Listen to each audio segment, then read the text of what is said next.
All right, 112 folks, we're still talking about the New World. We're still talking about the adventures of Columbus and company.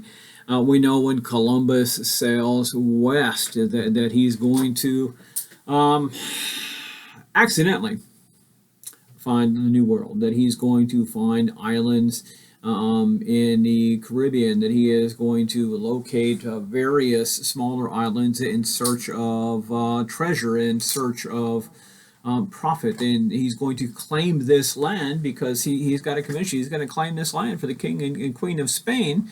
He's going to get a title for it. Excuse me. He's going to make some profit for it. He's going to trade with the Native Americans who are there. The book notes that he runs into a group called the Arawak, and there's a few other folks along the way.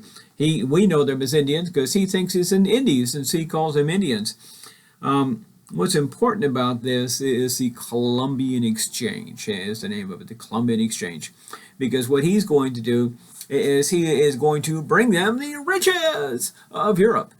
He's going to bring them baubles of trade. He's going to bring them some food. He's going to bring them some things along that line. And in exchange, he's going to receive hopefully gold and hopefully silver. He's going to find some various new plants and various types of food. There's going to be an exchange of physical goods. There's going to be an exchange of culture because they're going to leave soldiers there, and he is going to escort some natives back to the old world. Unfortunately, there's also going to be an exchange of disease, and the exchange of disease is what's going to be problematic because where many of the Europeans have had smallpox and other diseases and are resistant to it, the Native Americans are not. And so this will be the start of an awful thing. What we know is this: they're going to establish a foothold, and then we're going to create what is going to be the New World Empire of Spain. And so we start to look at the advance. The first advance we really look at from the islands is going to be that of Hernan Cortes, right? Hernan Cortes is going to be there as an officer. He's going to be in the Caribbean as an officer, as a would-be conquistador. He wants to make his name. He wants to make some money. He has heard tales of cities of gold.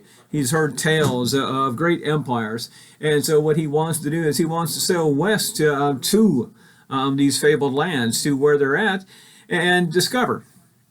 Well, listen, he is going to be able to convince the governor and a few other people to go ahead and lend him some men and some ships and get title to go do that and sail over to what we know as the Yucatan Peninsula.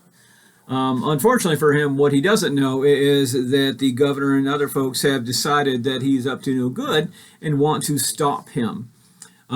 They issue a ship to stop him. When he gets there, he knows at this particular point that he's in trouble.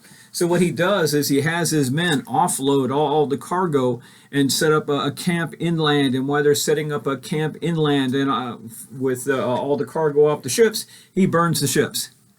He has the ships burned so they can't escape, so they have to go inland. They also encounter a woman, a Native American woman by the name of Malinche. Listen, there's been a lot of Spanish settlements. There's been a lot of Spanish shipwreck. Turns out Malinche is Native American, but she also knows how to speak Spanish. She's been introduced to the language, and so what she's going to do is be their guide here on the Yucatan Peninsula. And they're going to proceed inland. He's heard about the Aztec Empire. What he's going to do is take his soldiers and proceed westward in search of them, gathering up friends, gathering up enemies of the empire that are now friends of his. He has a relatively small contingent of soldiers. You know, they estimate anywhere 200, 220. He's has more modern technology.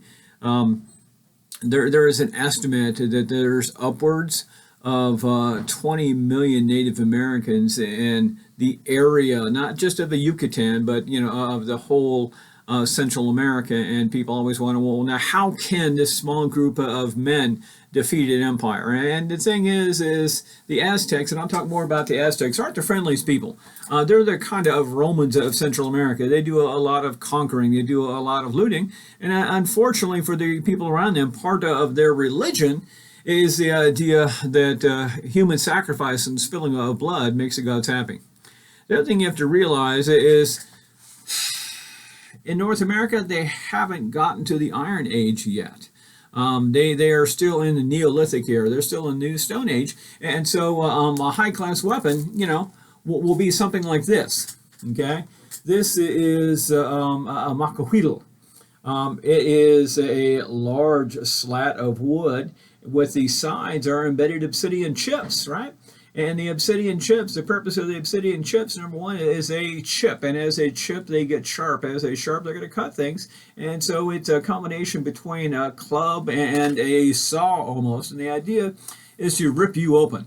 To rip you open and to spill blood. The more blood they spill, the slower you die, the happier it makes the gods along the way. And so this is the epitome of technology. You combine this not with metal armor, but with padded armor, with layers of straw and feathers, sometimes with leather to go with the other layers along the way. Sometimes you're looking at bones. If you're not using wood for the Makawido, they will take the bill of a sawtooth shark and embed chips in between the teeth and use that as a sword. So they're using natural weapons. What they're going to face is they're going to face things like this. This sword is a replica of that carried by El Cid, one of the great conquistadors who's responsible for the Reconquista, for the retaking of Spain for the Catholic Church, when you combine it with things like this, which is armor. Folks, when you start talking about iron and steel, when you start talking about swords versus wood and stone chips, when you start talking about arrows and spears versus cannons, when you add to that the Aztecs create a lot of their own enemies by their policies. When you add to that the Spanish are going to have on their side what eventually is going to be disease, it's not a mystery. When Cortes takes his troops and moves inland, he's going to face the Spanish, he's going to face the Aztec Empire. He's going to lose to them more than once, but eventually he is going to conquer them. That's what the conquistadors are known for. They're known for conquering. He's going to go ahead and capture, and he'll capture Montezuma. Unfortunately for the Aztecs, in spite of what he's promised, he's also going to be responsible for killing Montezuma. They're going to go ahead and take Teotihuacan. They're going to go ahead and take the capital city. They're going to go ahead and establish what is Spain in the New World. And with that, what happens is they're going to create the Gominda System. And the Gominda System is important because what happens is the Spanish king, the royalty, is going to claim all of New Spain. That's what this is considered. And then they will issue title to different lords, different captains, different generals for a certain amount of property. And the idea being is, listen, you're going to go ahead and run this property in my name. You've got the title and deed to it and the resources, and people are part of the resources. And as such, you will give me a certain payment each year of tribute from this land. And the amount of tribute will be determined by the amount of people, the amount of land. And so what happens is the Spanish are going to take the people that live on the land. They have discovered that there is gold in mines, there is silver in mines, there is stuff to be had, and they're going to proceed to work these people to death in order to pay for this new land. The Gominda system is going to be problematic. I'll talk more about that in the next video.